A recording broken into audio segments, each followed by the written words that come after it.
Most men think emotional control means shutting feelings down. That mistake is exactly why emotions end up running their behavior later. Today, we're breaking down what actually causes that loss of control and why fixing the wrong thing keeps men reactive.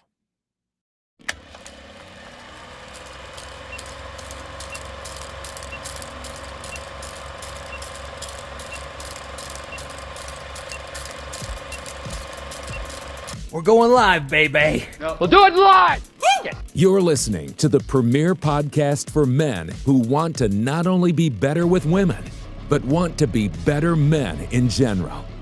This is the Come On Man podcast. And here's your host, Paul Bauer. Paul Bauer. He is a certified master life coach and NLP practitioner. It's true. It's damn true. Thank God it's Friday. Am I right, fellas? Some of y'all missed the pack hangout last night, and I'm not mad. I'm just disappointed. Don't miss the next one, okay? Get into the wolf pack. The link's in the description for that, guys. But that's not what we're talking about. We're going to be talking about how, contrary to popular red pill belief, men still have emotions. Yes, sir. You have emotions, and you should feel bad for having those emotions. I'm just messing around. We're talking about how to properly control them today and not just suppress them and pack them down. All right.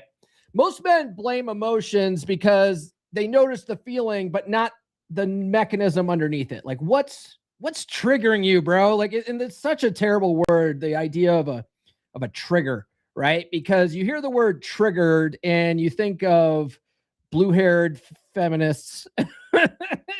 So it's immediately got a bad connotation.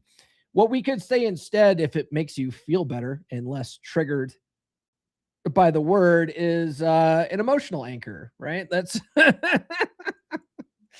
but it's interesting, right? Like when you feel an emotion, the sensation behind it, it's really obvious, right? It's like, you know what you feel, you know how you feel, and whatever you're feeling, but you don't often know the process behind it. Like, why does this situation make you feel a certain way, right? And what tends to happen for men, for everybody, really, but people that specifically don't work on their mindset and their mental frame and their emotional control, the attention goes to the discomfort of the feeling instead of what's actually causing them to feel that way. Are you guys following here? You know what I mean? Like, you're mad. And so your attention goes to the why, like that, the feeling of being mad, and also what triggered you. Like, that's what you focus on, as opposed to, why am I feeling this way? You feel me, dog? So this surface awareness, it hides the deeper causation of what's really going on underneath the hood. I just posted in the Wolfpack today a clip of Tony Robbins talking about the facts. The facts don't cause you discomfort. The facts don't cause you pain, right? Whatever's happening out here is not necessarily the cause of it. It's your perception of what's happening that's causing you the pain. All right. So that's kind of the stuff that we're getting into today. By the way, guys, do be sure to like, subscribe, hit those notifications. I do have new episodes every Monday, Wednesday, and Friday without fail. Fridays are always Frame Fridays, where we work on our mindsets. It's the most important video of the week. It's also the video that usually gets the least amount of views.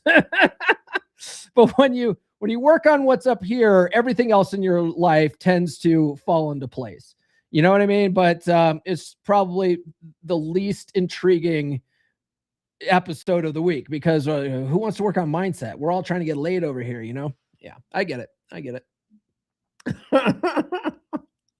So what gets called emotional control is usually pressure applied after the takeover, right? So the reaction already happened. You're already mad. You're already pissed off. You're already sad or whatever, usually men default to anger. So I'm probably going to use anger a lot as the example of the feeling, right? Anger is usually men's default. Like women default to crying and sadness, men default to anger. So the reaction already happened. You're already pissed off. Whatever happened pissed you off. You see it in the wolf pack all the time. These guys are like, my wife pissed me off. You're getting pissed off. Okay. So then what happens is you're pissed off, you're mad, and then you recognize it. And so then you try to control it by suppressing it. So then the restraint comes after the fact, not before. You're not preventing the anger from happening. It's happening. And then you try to suppress it later. Right. And so that damage control that you're doing, a lot of men mistake for being, for having emotional mastery. They're like, yeah, no, I was able to get it under check. Like I got triggered. I got pissed off. I punched the wall. I threw a glass down and broke it, but then I calmed down afterwards. Emotional mastery. But what you're really doing, you don't really have any control of your emotions because you're still letting things bother you. Right. So you're really, what you're doing there is suppressing your emotions, which isn't good for you. And that suppression feels productive in the short term. But what really happens is it builds internal pressure. You're basically a pressure cooker waiting to go off. And that tension doesn't dissolve on its own. It's got to go somewhere. And what typically happens is you're suppressing all these feelings and these emotions, and you're mad and you're trying to hold it all in. But God damn it, your wife does that one thing that you just can't fucking stand that bitch doing, right? And it fucking comes out, right? So when you're storing it down, it looks like patience at first, but it finally leaks out under stress. It really comes out when the world's coming down on you and the pressure's building. And this is something I still deal with. Like, I'm not out here telling you guys you all suck and I'm like this fucking perfect human being, because that still happens to me sometimes. I'm pretty good at getting, having my emotions in check. I'm pretty good at not letting things bother me or trigger me anymore. I used to be so bad, man. I used to have the worst temper in the world. You know what I mean? But occasionally, because I'm not perfect, I'm a human, right? I'll have this feeling of being pulled in 1,000 different directions, right?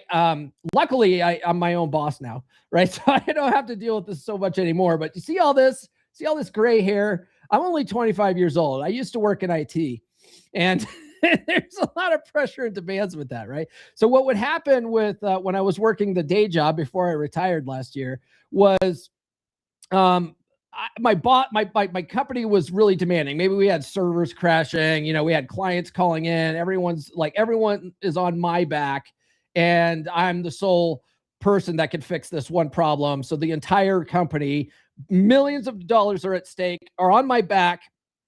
Then my daughter needs to go to volleyball practice, right? And then my son, he's got a toothache. And then, my dog is shitting on the carpet because she's old and decrepit.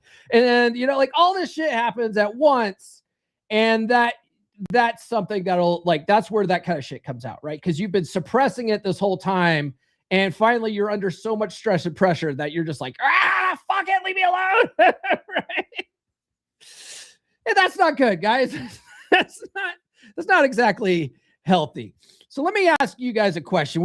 This is the trust tree, okay? We can be honest with each other here. We can be vulnerable. It's just us guys talking. Women don't tune into this shit, right?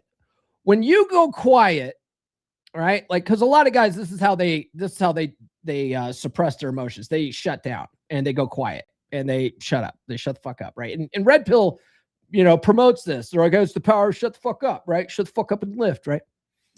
Well, when you go quiet, is it because you are in your frame and you're emotionally centered, or is it because you don't want to deal with what you're feeling? Let me know in the chat or the comments if you're watching the replay. Like, be honest with yourself. Think about that. Be honest with yourself. Let me know in the chat or down below if you're watching the replay. If you're watching on Spotify, drop a comment, okay?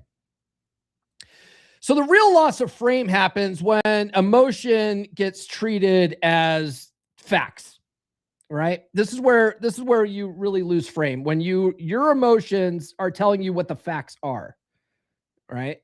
And this is where feels become reals, right? And we complain about women doing this all the time. We're like, oh, with women, it's feels before reels, right? But for a lot of guys, it's feels before reels too.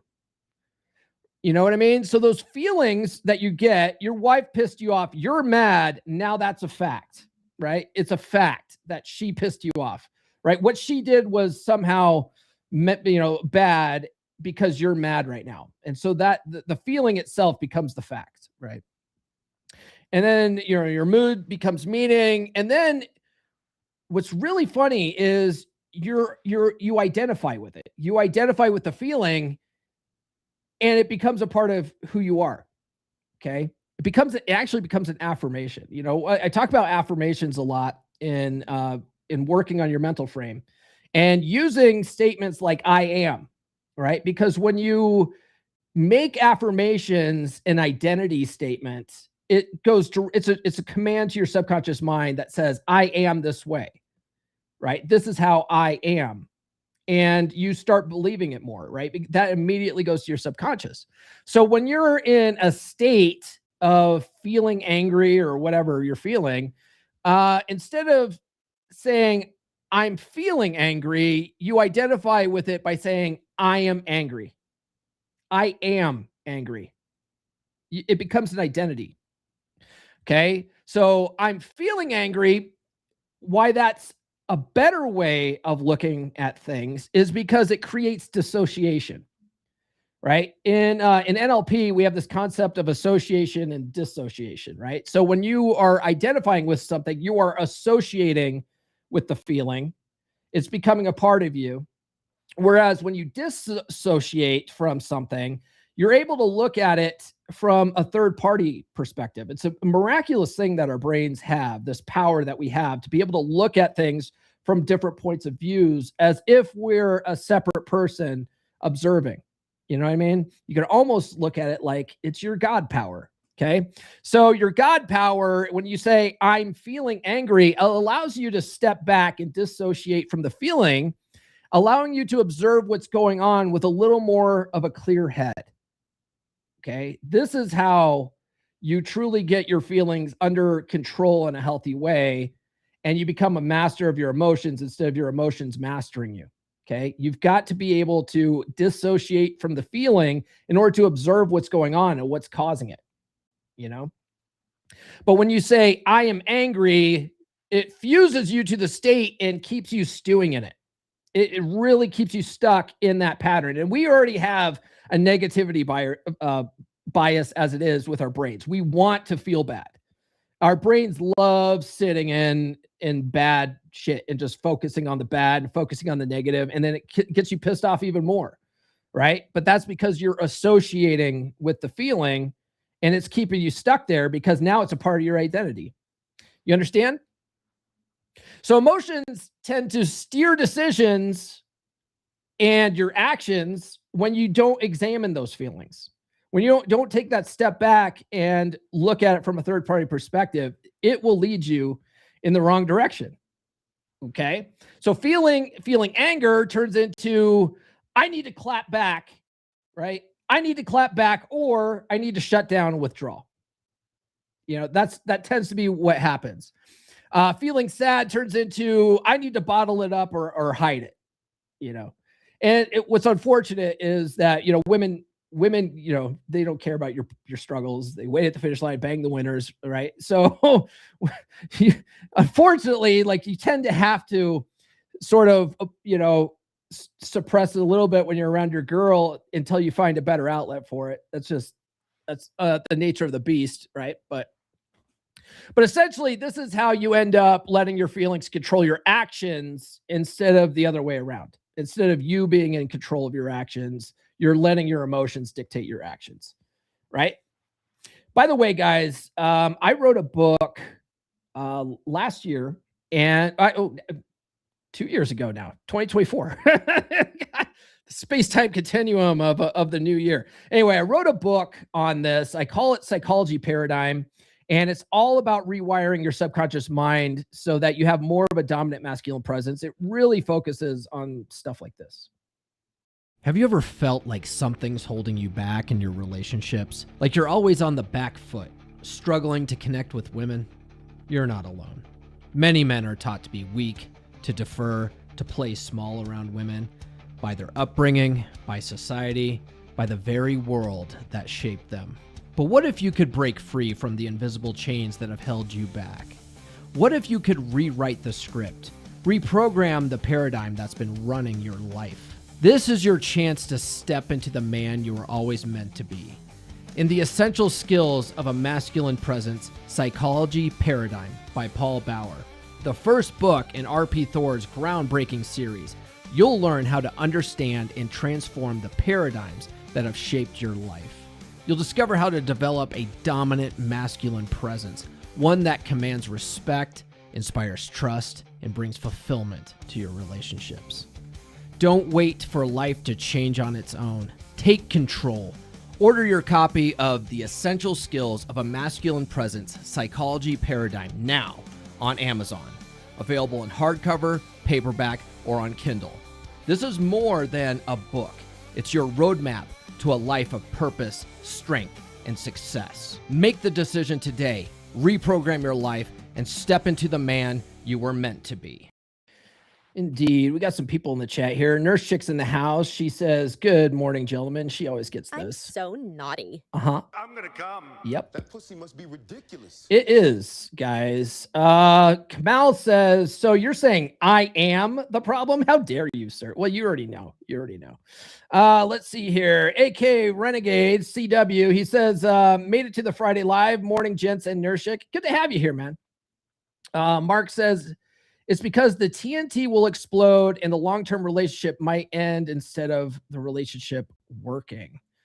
And CW also says, "Your current emotional state is a result of what X did." It's a fact, isn't it? You don't have any control over that. It's always because of what they did, man. Okay. All right. I see where you're going here. Oh, and then he sent a $5 super chat. He says, "Great pack meetup last night. Get in the pack, gents. It'll change your life." Absolutely. And I'm going to give him this one today. I was just going to say it. This guy fucks. Am I right? He definitely fucks for sending that super chat. By the way, guys, be like CW and send super chats. Hey, Alex Patino, what's going on here? What's up, Vatos Locos, you British cigarettes? And let's see here. And then smashing that like button is alpha. That is true. That is a fact, guys. All right, let's move on here. So saying this emotion is me, it hands over behavioral control. You're not in control of yourself anymore. You're now letting your emotions lead the way, and feelings take the wheel, right? And so then your choices really narrow. It taps into your fight or flight response type stuff, right? So you tend to react without thinking about it. So you either say something, you got to clap back, or you shut down, or you push back, or you pull away. And it's funny. It's like, that's why men say things like, I had no other option. It just came out. I didn't even think, right? And this tends to get men in trouble. There's a lot of guys. I'm not saying you guys are like this, right? But there's a lot of guys that end up in, court because they let their emotions get the best of them, and they start smashing shit around the house. And it's, well, my wife made me do this. My wife made me do this. Well, the court doesn't care. The court doesn't care. You're now getting domestic abuse charges on you and stuff like that, right? So this is why it's super important for men to not suppress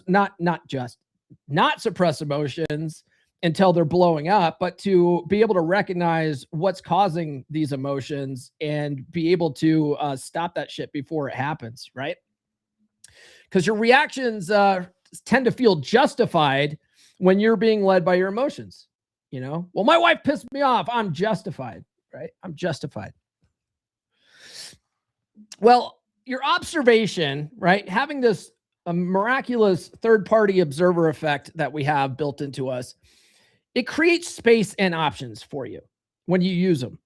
Okay, you have to use them though. And what's funny is this doesn't come natural to you. This is something that takes a lot of time and effort to work on. It takes a lot of time and effort to work on your mental frame. It really does, But the awareness widens perception. And this is why everything comes down to awareness. Everything. When it comes to your mindset, everything comes to awareness and being aware of what you're doing. Because a lot of the stuff that you're doing, it's based on paradigms. It's based on pre-programmed events that happened, when you were a kid and stuff like that. And so when you react to things, you're doing it on instinct. You're not even doing it with any kind of conscious thought. So now that once you become aware of it, that kind of stuff becomes a choice, right? So you have to start becoming aware of this stuff when it's happening.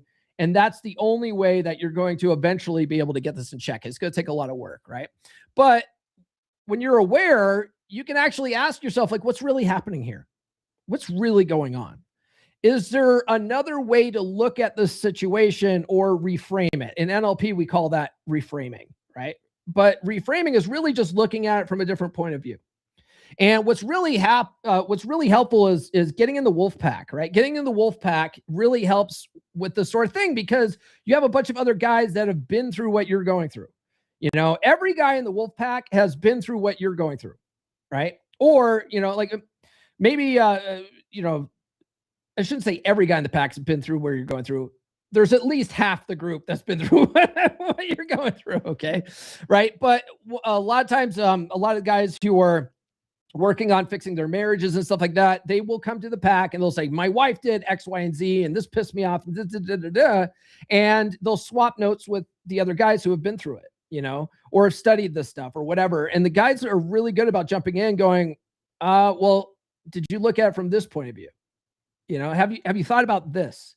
And that really, I think helps a lot of guys. You see the process, you see the wheels spinning in these guys as they're talking through it with other guys that have been through it. You know what I mean? And that awareness, and then the next time it happens to them, they're now aware of it and they can look at it differently, and it stops whatever problem they had before from happening again in the future, right? And that distance from the feeling, it gives you more choices. It restores choice, right? What tools can I use in this situation? What tools can I use? One of the brothers yesterday was talking about how frustrated he gets with his wife because from his perspective, she uses shaming language on him a lot. Like he looks at whatever it is she's saying as shaming language, right? And so I told him that when she's doing, and it pisses him off, right? Right. So I told him, I said, well, that type of situation, some good tools to use for that are fogging, negative assertion, negative inquiry, and in the moment when you're upset about it and letting your anger control you, it's really hard to think about the tools at your disposal, right? It's really hard in the moment. It's like, when you're in the Marines or the military, right? The Marines, the Army, Navy, or whatever, you default to your training. You know what I mean? This is why when you're in the military, you're doing workups constantly. You're constantly doing workups, and the younger enlisted guys fucking hate workups. Well, we all fucking hate workups, right? But I remember when I was an E5, I was a surface warfare supervisor. And like guys in my rotation were bitching and complaining about these workups, getting ready for going on deployment and stuff. And they're like, why do we have to fucking do this shit all the time? It's fucking GQ 5 times a day. It's fucking bullshit. We're not getting any sleep, right? And, I tell them, I go, well, look, when the shit hits the fan, when we're in the Middle East and the shit hits the fan and they call general quarters, you're not even going to think about it. You're just going to fucking do it. You know what I mean? That's why that repetition creates muscle memory, because you default to your training, right? So that's why it's important to read the books and stuff that I suggest multiple times. If you read, pretty much all my books, right? But right, Get Her to Fuck You Again. it's one of the things when guys are working on their, like, fixing their dead bedroom situation, I'm like, read that shit on repeat. Just like put it on audio and just listen to it on repeat, because that repetition is going to seep into your subconscious mind. You're going to have greater awareness of what's going on in the moment. You're going to have in-depth instructions on the tools that you can use, like fogging, negative assertion, negative inquiry. And then when that shit happens in the moment, you're not even going to think about it. You're just going to bam, you're going to fog your girl, right? You're going to bam, negative inquiry, bam, negative assertion. And you're not even going to think about it, right? But until you build up that repetition, your instinct is going to be what you've always done, which is probably, either shut down or lash out or something like that, right? By the way, guys, do consider sending a super chat if you find value in any of this. That helps support the show more than anything else. This is my full-time job, so this show is supported by viewers like you. Thank you. It's interesting too. We talk about Stoicism a lot in this space, and Stoicism is a great thing to study when it comes to this sort of thing. You know what I mean? And but Stoicism often gets confused with being emotionless, like having no emotions. And this is why I joke at the beginning of the show saying, yes, you have emotions, but you should feel bad for having emotions, right? Because you're not being stoic enough if you're having emotions. You're supposed to be this emotionless robot.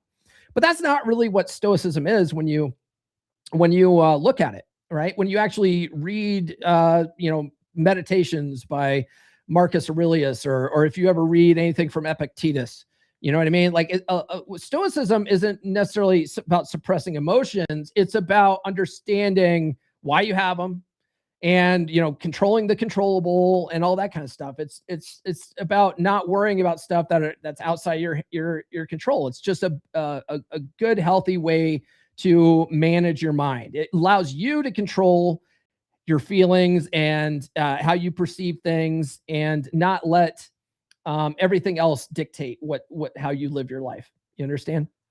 So it's not about being emotionless. It's certainly not about suppressing emotions. It's about being a master of your emotions, and being a master of your thoughts, and a master of your perception of things, right? And what a lot of guys don't understand is when they're trying to do this stuff, they're trying to have better mental frame. They're really trying to do it in a forceful manner. They're trying to force themselves into it, right? So when you're pissed off and you're angry and you're mad or whatever, and then you try to force yourself to not be mad or angry, it actually that creates a lot of friction, and that friction builds resistance, and that resistance amplifies the sensation. It's really hard to get out of being mad when you're trying to not be mad. You know what I mean? Like you're trying to force yourself, and it pisses you off that you can't stop being mad. You know what I mean? It's a really negative loop that tends to happen. Okay. But if you just allow yourself to feel the feeling, you know what I mean? Like this is really where it's good to be able, if you just can't handle it. You are pissed off. You're about ready to do something that you regret. It's perfectly okay to tell your wife, hey, I need some time to calm down. Give me 20 minutes and I'll be back and we can finish this conversation. Right? It's totally okay to do that, and then leave for the situation, and then just let yourself feel it. Let yourself feel the feeling. Okay? Because this is something I learned. A really great book on this is called Letting Go, by Dr. David Hawkins. Right? Letting go. I strongly recommend, if this is something you struggle with, negative feelings of anxiety, feelings of depression, feelings of, whatever negative feelings that you have. If that's something you struggle with getting a handle on, I strongly recommend reading that book. It's a really good one. And one of the things that he points out in that book is that when we have positive feelings, positive emotions, like we're happy, whatever, we let those feelings flow to and through us, and we let them go. We don't hold on to these positive, happy emotions. Something good happens. We're like, oh, good. We feel good in the moment. And then we don't dwell on it or anything. We don't really think about it. You know what I mean? But when we're mad, when we're we stew in it, and we just, fuck that bitch, right? You're so pissed off, you're holding on to it. You're really gripping on tight. And then when you're trying to force it to go away, you're packing it down deeper. It's making it worse, right? So one of the things that he teaches is to just feel it. Just, feel it and don't judge it and just observe it, right? Man, I'm feeling really pissed right now, right? And then you like that, that makes you dissociate from it. And then you just sort of let it float through and let it, come and go. You'll find that when you're in a negative headspace and that's happening and you just let yourself process it like that, it'll be over way quicker. You might be stewing for hours when you're trying to stop it from happening or whatever, or when you're just letting it, take control of you'll stew in it for hours. But if you actually sit and just process it and look at it from a third party perspective, it'll be gone in like 20 minutes. It's really fascinating when you just sort of let it go. And that's the whole concept of the book, is where you just let it flow through you. Don't hold on to it the same way you wouldn't hold on to a positive emotion. Don't hold on to this negative emotion. By the way, I've mentioned Wolfpack already, and we did have our pack hangout last night. A lot of you guys missed it. Don't miss the next one. Get in the pack. Bear Club? Not anymore.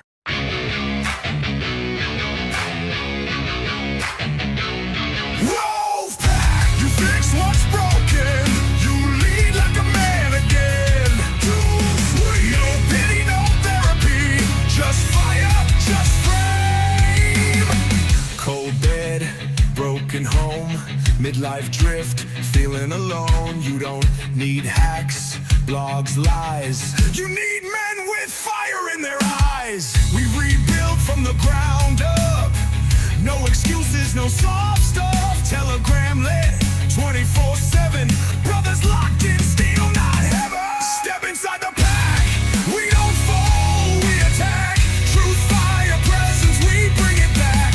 Masculine pride, no time to slack. Step inside the pack. Drop your past, claim your track. No therapy talk, no playing small. We sharpen blades, we take it all.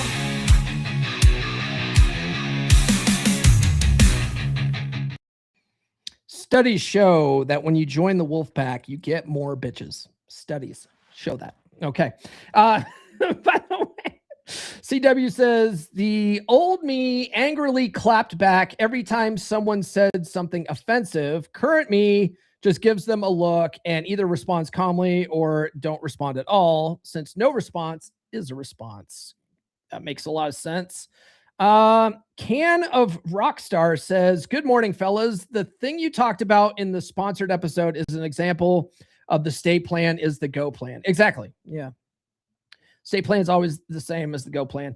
Not gonna lie, my ex-wife did the same thing. She liked to guilt trip and shame me. Isn't that funny? Once you understand that stuff though, like I put out a TikTok yesterday for, it was one of those, those CapCut meme edits that you can put out there. And it was Neo doing the Kung Fu thing. And, Agent Smith's trying to throw punches and he's just blocking them effortlessly. And I was like, when your point of view, when your Kung Fu is superior to your wife's, I was like, that's what happens when you read Get Her to Fuck You Again, right? Because you can see that shit. You can see the shaming language. You can see the manipulative language that women tend to use. And all women use it. It's like they go to school for it or something. And once you understand what's happening, you can use the tools like fogging, negative assertion, negative inquiry, Luca model, all that kind of stuff to effortlessly, defend against it. And then it doesn't bother you anymore. You actually kind of find it funny and amusing. See, that's the difference. When you have good mental frame, you stop looking at certain events as being offensive or, oh, she's shaming me and I'm pissed that she's even trying to shame me, right? You stop looking at it from that way. You just look at it all like it's funny and amusing. Anything outside your frame is either interesting or funny and amusing, right? That's how you need to reframe almost everything. And once you reframe it and look at things from a different way, you'll stop being so upset all the time. You won't even have to worry about suppressing your feelings and sitting in it and letting them go. Like, you'll just not be mad at everything. Right? Oh man, what else we got here? We got a $5, it looks like a super sticker. So from DX Mateo B. DX Mateo B, is that right? Anyway, I'm going to give him this one. Respect the cock and tame the cunt. That's exactly what we're doing on this channel. All right. And yes, third-party observer. It's a miracle. It's a fucking miracle that we have this amazing higher faculty that we can use to better our lives, right? So a lot of guys, when you ask them, you know, or did that make you mad or whatever, like they're complaining. They're literally complaining about whatever it is that their wife did. And they're like, oh yeah, I'm unbothered by it though. Well, if you were truly unbothered, you wouldn't be complaining about it. But often unbothered is really just a delayed reaction. You know what I mean? Like you're just delaying it in the future. You're bottling it up. You're like, yeah, I'm unbothered. That doesn't bother me. And it comes out. It always comes out. It has to come out somewhere. And what tends to happen for guys, especially if they're in long-term relationships or they're married or whatever, it comes out as resentment. You know what I mean? And I talk about this a lot in the podcast too. I'm like, if you are holding on to resentment for your wife, you know, and she's not fucking you. So there's a lot of resentment there. And you get this book and then you're trying to work on this shit and she's still doing her whamming shit. And that's just pissing you off more. You're holding on to this resentment. So when you're trying not to be bothered, it tends to manifest itself as resentment. And it really comes from unfelt emotion. Right. So it's the problem's not resolved. Right. And so that it stays unresolved, then your memory keeps score. Right. And then the body remembers it. Like everything that you're holding on to, all this anger and resentment, your body holds on to that shit. It's stored. And that's why, you know, a lot of people have, you know, medical problems, you know, they have heart problems, they have hypertension. You know what I mean? They have muscle aches, all that kind of shit is because your body's holding on to all that stuff. And this is why like not holding on to that resentment is going to make you overall a better person. You're going to be able to interact with your wife better. You're going to be a healthier person when you don't hold on to all this shit. You know, it's one of the hardest things for guys who are going through a divorce or a breakup. And I try to teach him and forget that bitch is letting go of all that resentment and anger for your ex, you know, like, and it's so hard for guys, man. It is so hard for guys. They feel hurt. Their egos are bruised and stuff like that. They get these revenge fantasies and shit. And it's like, bro, you're really holding on to the stuff. And it's like drinking poison, hoping the other person dies. Like they have no idea what you're feeling. They have no idea. And they don't care. They left. They're out of your life. And so you holding on to all this resentment and trying to stick it to them and all this kind of shit, it's really just your body's holding on to it. And it's creating disease, you know, disease in your body. If you hyphenate the word, it's really a body that's not at ease. Dis-ease. It's something to think about, right? And a lot of people's diseases would go away if they improve their mindset. That's one of the reasons why I say, you know, and once you get this right up here, everything else in your life falls into place. You'll live a happier, healthier life when you can control what's going on up here, right? But by the way, guys, follow me on social media. The links are in the description. I'm on all the good platforms. What time is it? Oh, okay. Yeah, this might be a long episode today. You know, we'll see. We'll see. Yeah, I always say that. I'm like, oh, it's gonna be a short episode today, and that's totally fine. And then sometimes I'm like, it's gonna be a short episode today, and it's a fucking hour and a half. Sometimes I'm like, it's gonna be a long episode today, and it's 45 minutes. I don't know. Emotional leverage exists when someone knows how to reliably get a reaction from you. This is why women are able to manipulate men so much. They know how to do certain things in order to get a reaction out of you. This is why shit tests work, right? This is why bullies keep doing what they do, right? I don't know if any of you had to deal with bullies when you're in high school, right? But bullies typically will go after the kids that give them a reaction of some kind. You know, they'll typically stop when you either stop reacting or you punch them in the nose, right? Those are like your two options. But even when you punch them in the nose, you're still giving them the reaction that they're looking for. You know what I mean? And if they're bigger than you, a lot of times they'll kick your ass. But as long as you put a good enough hurting on them, they'll go find easier targets, right? But really what they're looking for is a reaction. Okay. Well, your wife is a big bully, and that's what she's looking for, a reaction for you, right? This is how they manipulate you, by getting you to agree to her terms, because you'll do anything to make the fighting stop, right? This is why all these guys out here, a lot of guys that are angry with women in the MGTOW space or the black pill community, they're always talking about, I just want my peace, bro. I just want my peace. And they're looking for a woman, someone external to themselves, to bring them peace. And I always say, I'm like, women will never bring you peace. They will only bring you drama. Okay. So expecting a woman to bring you peace is a pipe dream. Okay. Peace starts up here in how you look at things, right? And the thing is that their emotional manipulation, it loses all power when you reframe the situation to being a shit test. It's one of the reasons why we call things shit tests here. We're like, it's a shit test. Right. And one thing a good rule of thumb I want you guys all to have, especially when it comes to women, is to treat everything a woman says or does as a shit test. Just automatically assume it's a shit test and act accordingly. Okay. There's certain tools for shit tests, right? Agree and amplify, or indifference. Those are your two main go-to tools that you don't even have to think about. So anytime a woman's doing anything, default to the shit test, right? This is a shit test. Right? If you do that, it loses all power. It absolutely loses all power. She's not able to get you up in your feels, and you'll have your peace, right? Eventually, what you'll see is that women are very predictable. Like once you understand all this kind of shit, right? Once you see the code in the matrix, women become very predictable, and you'll stop getting so mad at all the shit that women do. You know, because in one of the ways that we have you guys frame women, right? A lot of red pill is reframing. We're reframing the shit out of everything, right? But when you look at women, like, well, women are just the most responsible teenager in the house, right? Women are like children. We say that, it sounds terrible, but when you frame it that way in your mind, you stop taking what she's doing so seriously, and you stop getting so mad at her. You know, when you stop expecting her to act like a man because she's a woman and women are like children, okay, well, they're just rub them on their head and send them on their way, right? You stop getting mad at all the shit that they do. All right.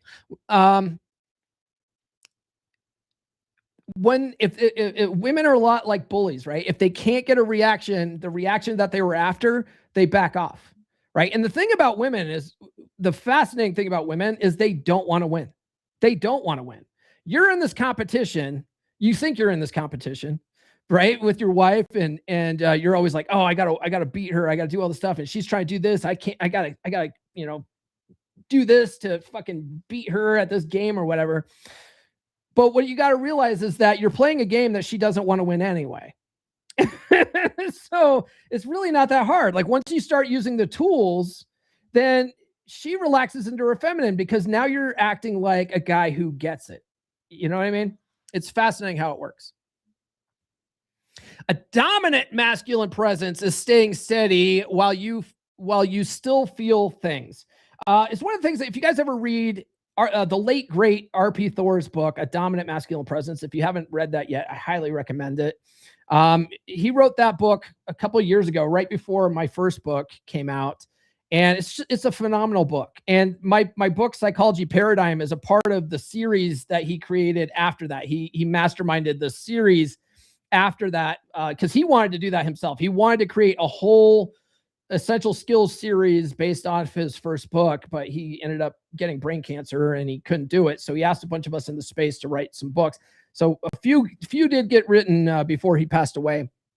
But he talks about this sort of thing. You know what I mean? Like he says having a dominant masculine presence goes beyond money, muscles, game, and frame that we talk about in the space, you know, because a lot of it is understanding that you're human, you know, you're human. You still have these feelings, right? So you're going to feel them. You're going to feel them, and trying to stop feeling them because you're trying to be some fucking alpha is never going to work. You're just going to end up suppressing them and causing more problems, okay? But the difference is once you develop this good, strong mental frame and a dominant masculine presence, I just like saying that, like if you ever read his book, he says it like 1,000 times in the book, he says it so many times. But the difference is once you get to a place where you have a little bit more emotional mastery, you still feel it. You still feel the emotions, but it just doesn't knock you off center. You know what I mean? Like you're still able to, you're the one that's in control. You're not letting your emotions control you. You notice it. You're like, man, I am really pissed off right now. Right. Or I'm feeling really pissed off right now. Right. Because we don't want to associate. See, I'm not perfect. I'll still say shit like that. You don't want to associate with it. So you're like, I'm feeling really pissed off right now. But you decide what to do instead of reacting automatically. Like immediately clapping back on your wife for being a bitch, right? Instead of doing that, you're able to feel it, recognize it, and then choose a different path, right? A good tool for this in the moment while you're still working on all this shit is having a 3-second rule. A 3-second rule. That means your wife says something that pisses you off or triggers you, and you just count to 3. Like, because you're like, fucking, right? So you go, count to 3. 1, 2, 3. It gives you a couple of seconds to think of a better response, right? One that's not emotionally reactive. One like, you might even think of what kind of tool can I use for this, And I'll tell you what, fogging is one of the easiest tools to go to. It's super easy. Fogging is very much like agree and amplify, but without the amplify. It's like agree with indifference. So it's a mix of the two models of shit testing, right? Agree and amplify and indifference. You're agreeing with indifference, right? You're like, I can see why you feel that way. Oh, that made you mad? I can see why you'd be mad with something like that. Yeah. That's like, right? That you're not clapping back and falling into the negative habit of deering, right? Trying to explain yourself and justify why you do all this type of stuff. All that kind of stuff puts you at a lower level than her anyway. So you don't need to do all that. Just, I can see why you feel that way. Sure. Right. Super easy. One thing, it's important to understand too, I joked about it at the beginning. I said, you have feelings and you should feel bad for having those feelings, right? But you got to understand that men with good, strong mental frame, they're not completely empty inside. You are a human. You're going to have feelings. Your emotions are going to come up. A lot of that stuff is because of deep-seated paradigms that you really, until you're aware of it, you don't even realize it, right? And this is why observing that stuff and trying to think like, why does that piss me off? What about that is making me so mad? Is she really doing anything, right? And it's really hard when you're in the moment to do that. That's one of the reasons why I say get into Wolfpack, because people who are outside of this, and like I said, you do have the third party observer effect to look at that stuff a little bit, but when you're in the moment, it's really hard. You know what I mean?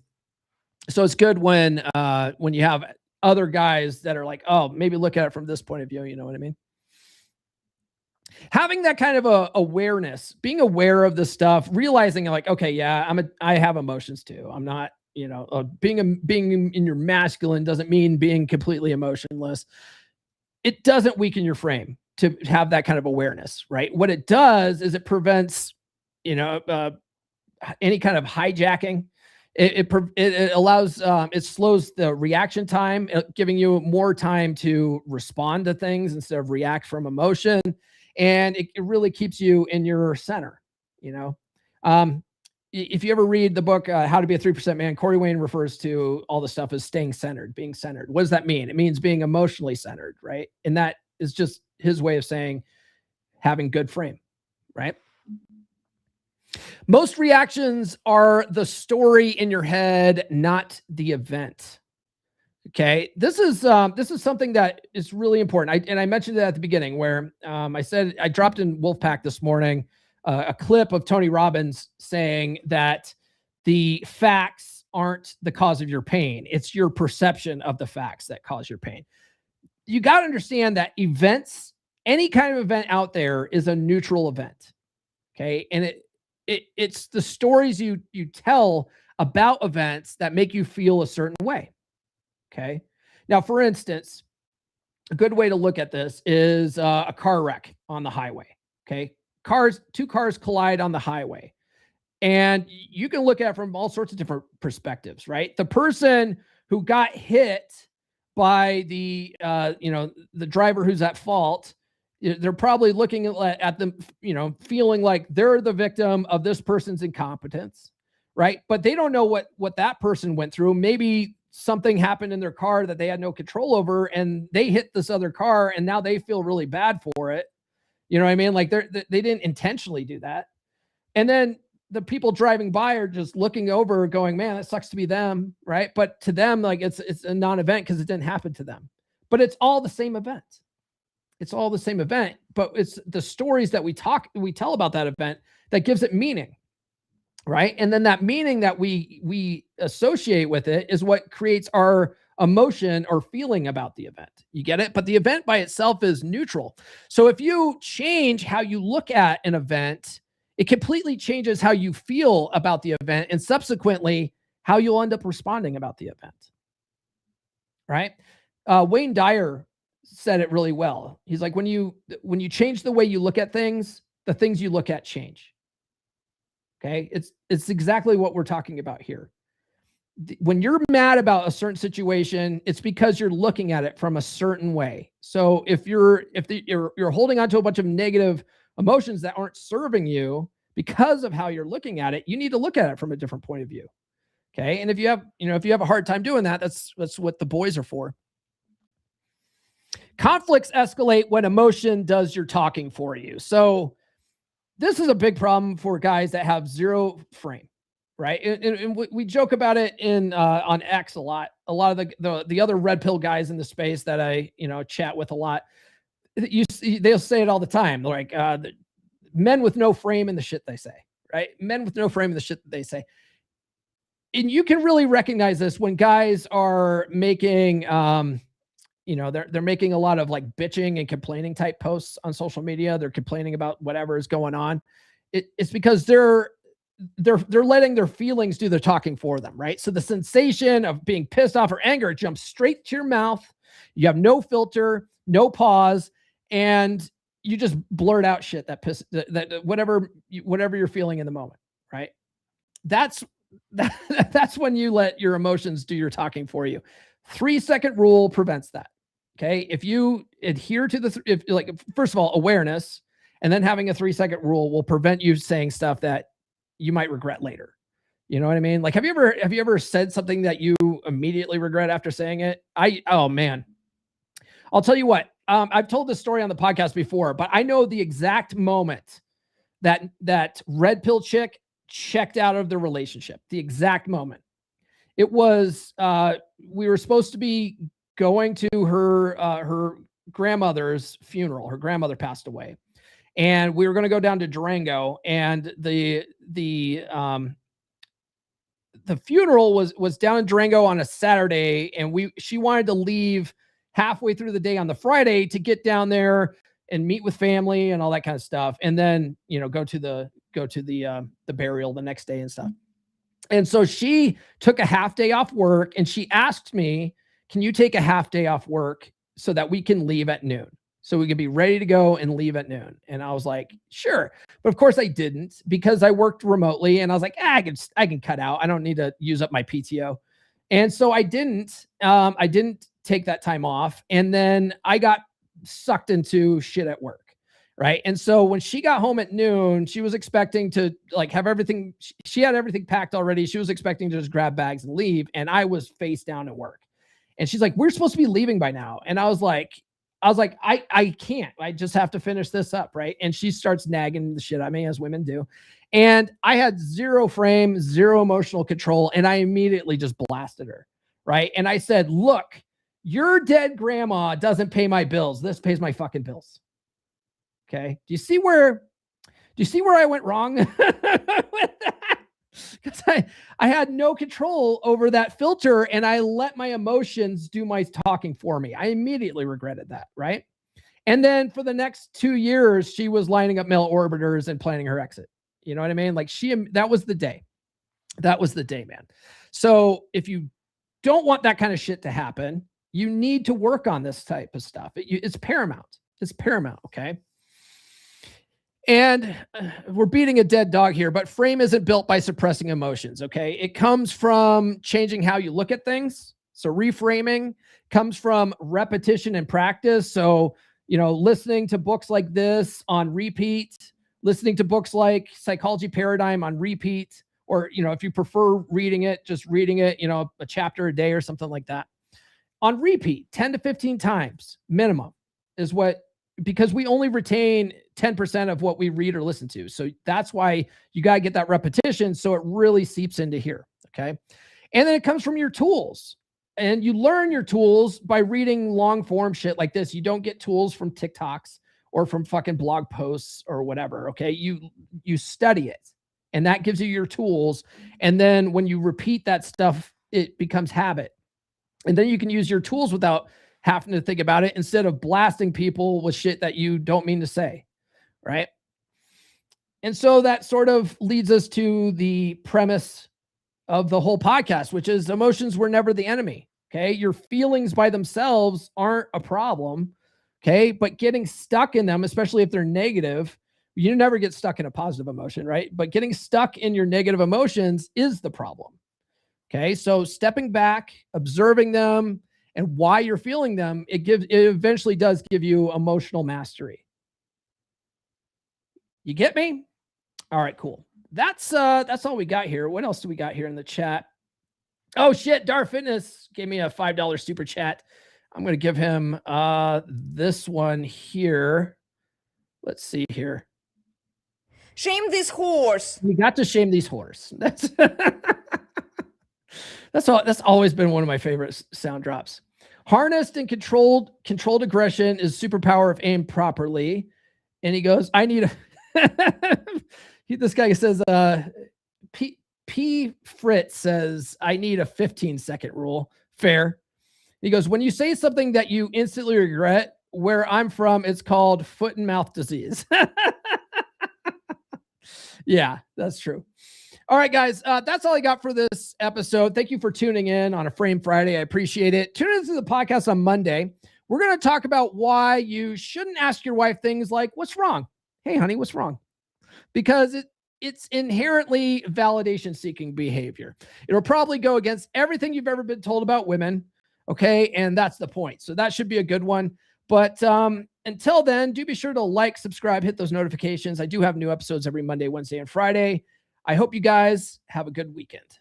Hold on, where is this at? There it is. This has been the Come On Man podcast. Now, go out and get it.